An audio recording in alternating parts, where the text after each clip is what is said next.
Today we have a brand new set of Bedrocks for the GU Patrol. Let's throw them into the car and show you how they fit.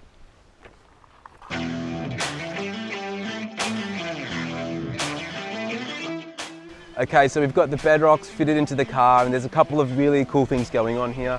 For one, the retention fittings. All of our Bedrocks will ship out with everything that you need to fit them into your car and reduce any chance of slip into your pedals. Simply plug and play. As you can see, the liner's a bucket design, so it has raised edges which go along the transmission tunnel.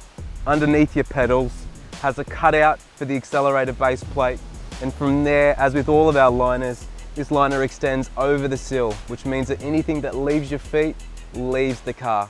No chance of it falling through any gaps.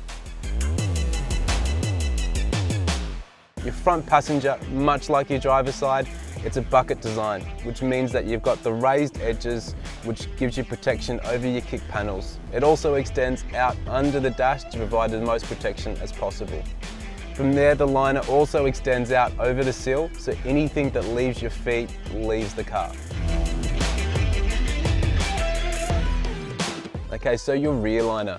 One of the most important things to know about it is it's a one-piece design. It means there's less gaps and opportunity for dirt and liquid to hit the carpet and flooring. It also extends underneath the front seats to provide extra protection and goes out to your sill, which means that anything that leaves your feet leaves the car. If you have any questions about these liners at all, yell out. We're more than happy to help and get you in the right direction.